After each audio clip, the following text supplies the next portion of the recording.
Okay, that format was what we put together instead of a spring game, and from my perspective, it allowed us to cover virtually every situation in a game, including some live special teams that, in my time as a head coach, we sometimes don't get. Everybody gets work. It gives us the opportunity to not worry about the depth and who to protect. Everybody gets a chance to get out there and compete.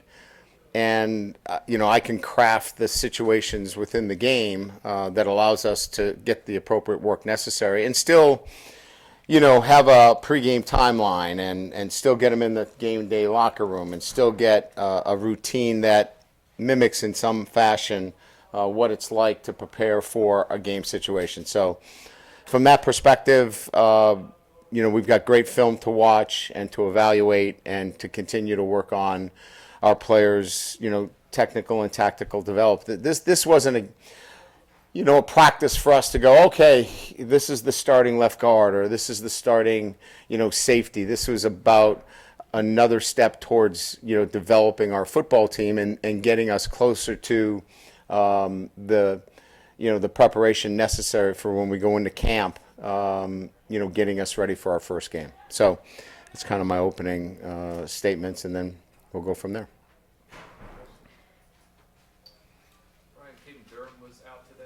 Yeah, he had an ankle sprain in practice, just precautionary. He doesn't look to be very serious. We kept him in a walking boot today, but nothing like the previous injury where he had the dislocated toes. So hopefully get him back, if not Tuesday, but most likely Thursday of next week. And just today, at least, the edge rushers seemed really impressive. Just what have you learned about that position group here today? Which one? The edge rushers. Well, you've got mature players that have played a lot of football, and certainly that shows up. And it didn't just show up today for me; it showed up every day in practice. And I will say this: I mean, we were very, I would say, intentional about who we were looking for and the kind of personality. Those guys are great workers. They do it the right way off the field, in this building. They are leaders, even in the sense of how they handle themselves amongst our football team, even though they've only been here since January. So these were really impactful players, not only from an edge standpoint in terms of what you see, but I can tell you from behind the scenes, they're very impactful as well. Brian, we also didn't see Destin Hill, if you Yep. can give an update there. And then Trades looked like maybe got rolled up. Just an update on how he's doing. Another ankle with Destin, and it's too bad because he's had a really good spring. Been really impressed with him. His strength is just the ability to go up and get the football. He's strong. He's physical. He's smart. He's really going to help us, and it was too bad that he couldn't be out there today, but he's got an ankle. His is a little bit more severe, high ankle sprain, and we'll have to see where that takes us, whether we can make the next two practices or not with him. Trades was fine. He wanted to stay in there. But it brings the attention to the new rule that will be coming in, and that is, in those kinds of situations, if you go down after the ball is put in play, you're going to be charged a timeout in those situations. So, we've got to be very careful in those situations. If you're hurt, you better go down before they blow the ball ready for play, or you're going to be charged a timeout. So just the thing that we can educate them on in those situations. Yeah, Coach, just a lot of rotating in and out with this offensive line right now. Just what have you liked about, how those guys have kind of evolved through spring, but also just how close or far away from you in terms of, like, pegging this thing down on the O-line? Well, I think we've made great progress in building versatility within the group.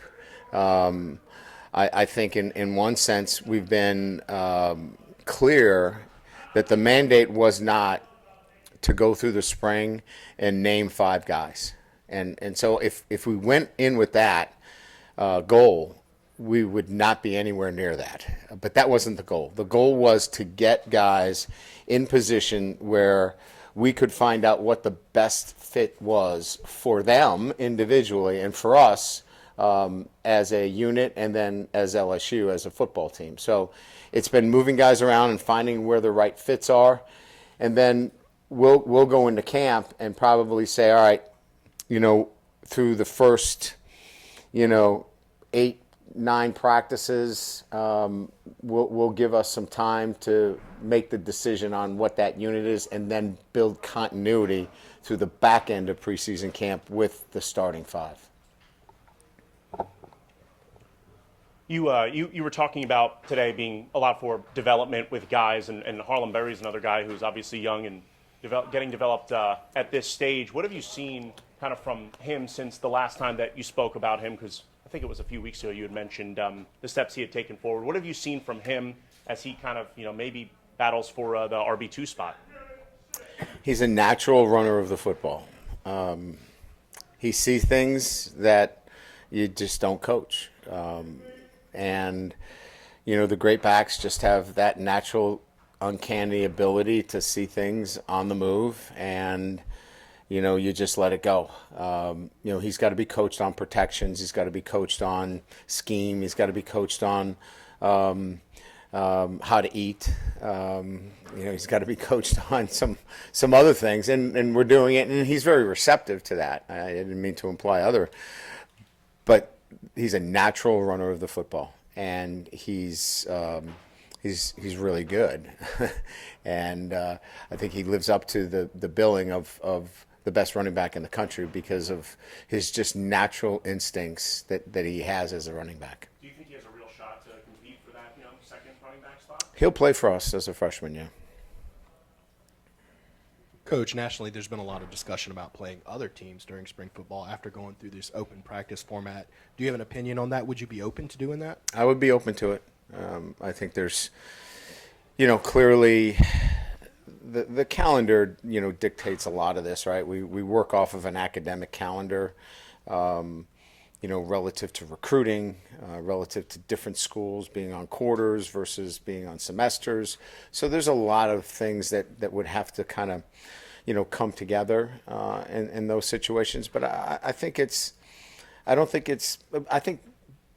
what I would say about it is that in years past, it was a dream.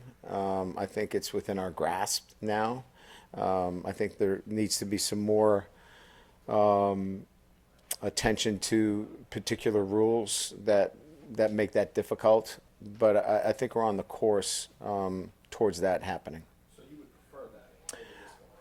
Well, I would prefer if we were to do some things like a game, that we could do some joint practices with some of our neighbors in the state of Louisiana. What does it say about your returning roster that some of the really highly well thought of guys in the portal have not just kind of come in right away and become number one? Although, I know you haven't decided who's number one, but it's like some of your veterans seem to be holding the positions pretty well. Well, we've developed our players. I think this is partly, you have to have player development along with bringing in guys in the portal. Remember now, the development of this program was that we needed the portal because they needed to come in and play for us. We were so short on scholarship players. That's not a great place to be. So if everybody you bring into the portal has to come in and play for you, I can put a great spin on it and tell you we're going to win the national championship, but I think we all knew that that's not a great place to be. You want to be in a position where you bring in portal players that are building off of what you already have. And that's why this roster is the best roster we've had, because we're building both depth within our football team and we're bringing in veteran players. So that mix is the best mix that we've had since I've been here. Hey, Coach. A constant theme throughout the spring scrimmage was Javian Toviani. It just seemed like he was just all over the place. Either he was making the play or was right there as the play was happening. Talk about his versatility on the field, and then also how has he improved throughout the spring? Well, I think he's, look, I mean, we bounced him around a lot. I think he's more comfortable at the position in which he's playing. He's communicating better. The spring has been really good for him. He's had a good spring. But, I think all of our safeties have improved immensely. And look, they're all young, and so, they're all getting a lot more work. Deshaun Spears is getting better. Cooley's getting a lot more work. I just think by virtue of them actually getting time out there, you can see their development. So there's no question that he's been much more visible. He's made a lot more plays for us, but he's been in a consistent position, and that's helped him a lot feel more comfortable, as well as the other safeties as well. As you try to overhaul this offensive line, what have you seen in the running game in the spring that y'all have worked on? Well, there's been as you know, a concerted effort to be much more diverse, hit on a broader spectrum, from outside zone to gap schemes to inside zone. We're running a lot more misdirection. So it's been a conscious decision that we've made, that we needed to be that, as well as direct snap. And I think it just makes us a better offense when you have a much more diversified running game. I think our offensive line is capable of doing all the things that I just mentioned. We got guys that can pull.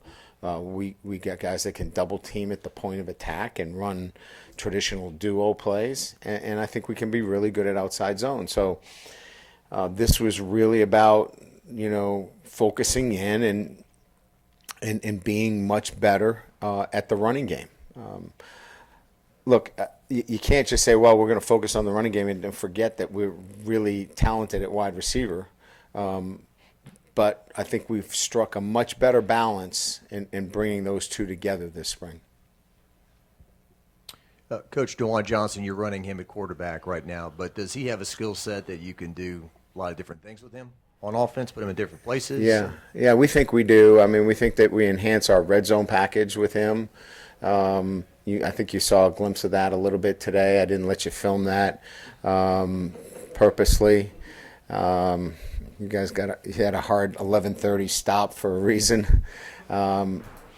But I think he enhances what we can do in the red zone. I think he enhances what we can do, at that position in the running game. I mean, it's hard. We saw that last year, right, against teams that ran the quarterback against us. You got to play cover zero. And if you play cover zero against us, Juwan can hit our receivers with the football. So I just think, he's another weapon that we can utilize in a targeted fashion that can help our offense. We have time for two more. Just a wild day in the SEC for a member school. I don't know if you're aware of that or have any thoughts on that. And what do you, if you do have thoughts on it, do you want to share? Like, what do you do here internally to prevent moments like that? Well, I think we're in this period of adjustment, right? I mean, I think we've got a settlement that is in the throes of being decided. The House settlement is coming close. That will bring us most likely some form of revenue sharing. I think there's changes coming in NIL. I think this is the first version of corrections, maybe. I think that we're going to see a lot of this. This was a new world, and I think we're going to navigate it the best that we can. But I think that there's going to be other situations that come, and we're just going to have to, do the best we can. I think there's going to be better information out there that will allow people to look at comps for positions and say, that makes sense, that doesn't make sense. And it'll allow us to navigate this a lot more reasonably moving forward, for good or bad. And people can make decisions. If you want to pay X, then that's what you can do. But I think I think this is the natural course that would happen when there weren't many guidelines out there. And moving forward, I think with the House settlement and, with a, potentially a clearinghouse for NIL, I think we'll see, a better place as we continue to move forward. Hey, Coach. I'm curious, looking back to your first ever conversation with Garrett Nussmeier to the present day, what stands out to you most about his journey to becoming the prominent leader of this program and just kind of your increased level of trust as he looks to embark on what many consider to be a Heisman campaign potentially?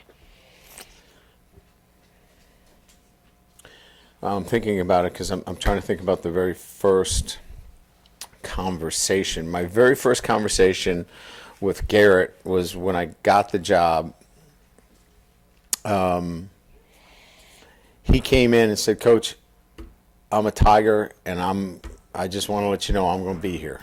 And that was my first conversation with him, because everybody was, some were staying, some were going. It was kind of, up in the air. I think one left, one came back. It was kind of a, uncertain situation. But he was pretty definitive about, I want to be here. And I think we come full circle, and you see that kind of steadfast commitment to being here at LSU, and I think he's going to reap the benefits of that. Good. Thank you. Appreciate it. I gotta go sign some autographs.